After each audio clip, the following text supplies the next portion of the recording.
Throughout your day, you pause, and you observe the thoughts that cross your mind, the emotions that flow through your body. You don't judge them, you don't cling to them, you simply observe them. In the moment, you can observe your thought, or your emotion. You realize a liberating truth. You are not your thought. If you can observe it, you must be something greater than it. You are the silent consciousness that is aware of the noise. You have taken the first step to becoming its sovereign observer. The second practice, the signal audit, the musician's diagnosis. Once you have learned to observe, you begin to audit. You become the engineer of your own radio station, listening to the song you have been unconsciously transmitting. Your practice is vibrational auditing. Several times a day, you ask yourself, what frequency am I emitting right now? You don't have to analyze your thoughts. Simply feel your body. Your body is the most accurate frequency meter that exists. Do you feel expansion, relaxation, lightness? That is the signal of a high, harmonious frequency. Love, gratitude, peace. This audit is not to judge yourself. It is to become aware. You cannot change a song you don't know you are singing. This is the first act of the Creator's responsibility, recognizing his own broadcast. Chapter 2. The Conspiracy Against Your Power. Why this knowledge was hidden. You have been introduced to the truth that you are not a passive victim in a material universe, but an active co-creator, a participant in the cosmic dance. And this revelation inevitably gives birth to an unsettling question. A question that echoes through the corridors of history with the sound of a choked cry. If this power is so immense, if it is our birthright, if it is the fundamental truth of our existence, why don't we know it? Why does this knowledge feel like a secret, like something forbidden, like a truth that must be unearthed instead of one that is taught to us in school? Why has it been veiled, distorted, and often violently suppressed?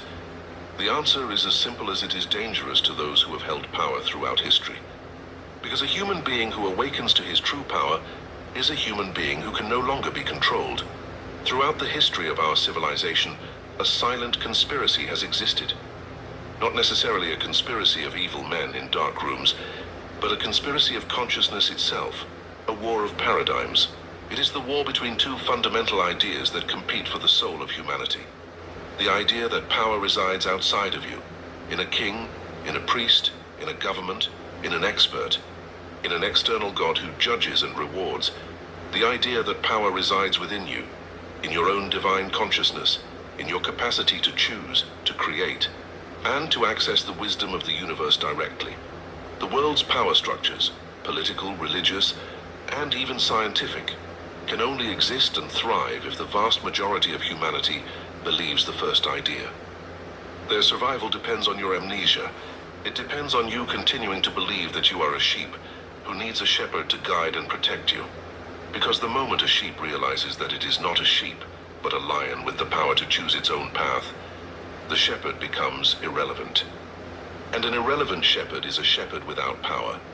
This chapter is a journey through that history of suppression, not to generate resentment or blame the past, but to understand. Because only by seeing the walls of the prison and understanding how they were built, can you find the door and reclaim your first great fire. The burning of a way of being. Our history of forgetting begins with an act of immense symbolic barbarism, an event that marked a turning point in Western consciousness. The burning of the Library of Alexandria. Not only were books and scrolls burned, a way of knowing was burned. The wisdom of the ancient world, from Egypt to Greece and beyond, was not compartmentalized as ours is. Science, art, spirituality, and philosophy were one and the same thing, the search for harmony between man and the cosmos.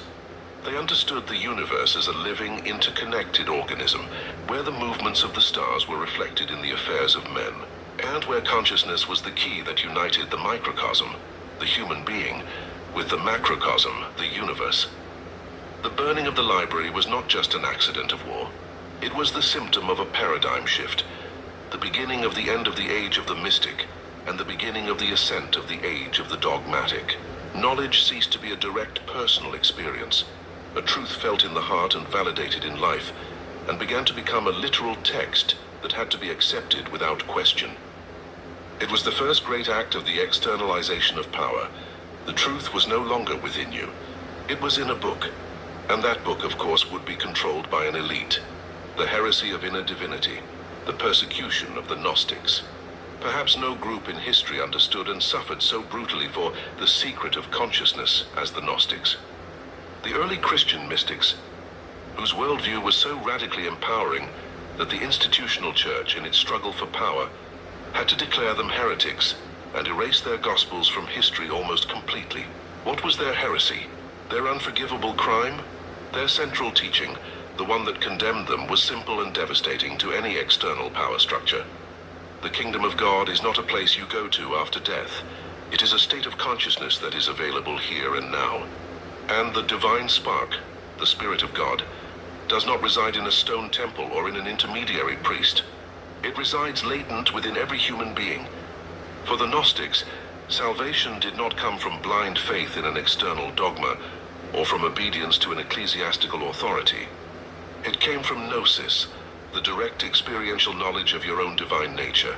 It was a path of self-liberation, of inner awakening.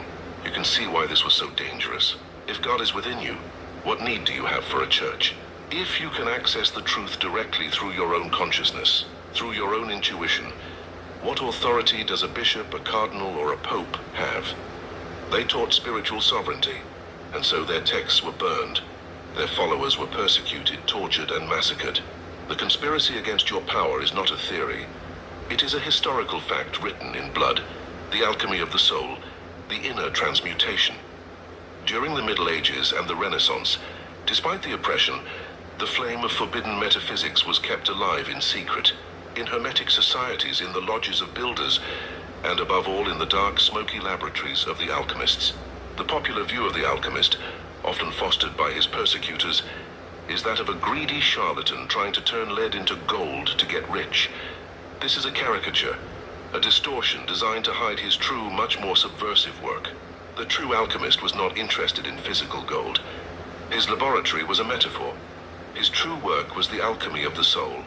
Lead was the symbol of ordinary human consciousness, dense, ignorant, asleep, trapped in fear and matter. Gold was the symbol of Christ consciousness, of awakened consciousness, radiant, pure, incorruptible, unified with the Spirit. And the alchemical process, dissolution, purification, separation, coagulation, was the map of inner transformation, the process of using the fire of spiritual discipline and self-observation to burn the dross of the ego and reveal the gold of true divine nature.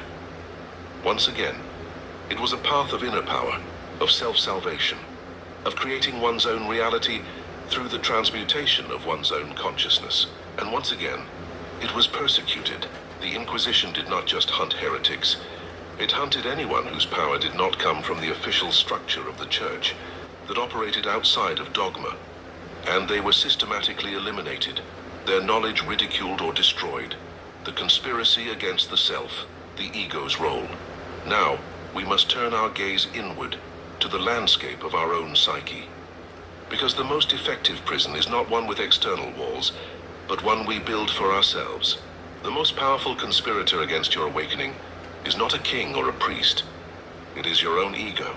The ego, the personality you have built, is a brilliant survival mechanism. A mask, a character you created in childhood to navigate the world and protect your vulnerable core.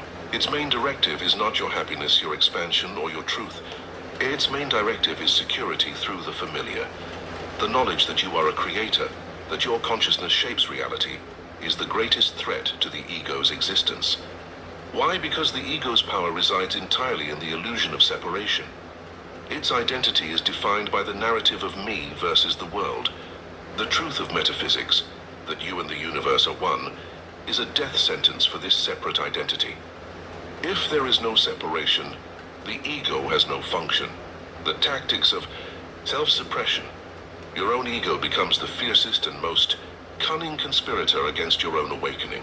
The tyranny of reason, the ego's most powerful tool, is the logical, analytical mind. The ego has elevated reason and common sense to the status of a god, and it uses this god to discredit, dismiss, and ridicule anything that cannot be measured by the limited testimony of the five senses. Your intuition is dismissed as just a hunch. A profound synchronicity is labeled as a mere coincidence. The ego demands proof, but it will only accept proof that validates the very system it controls.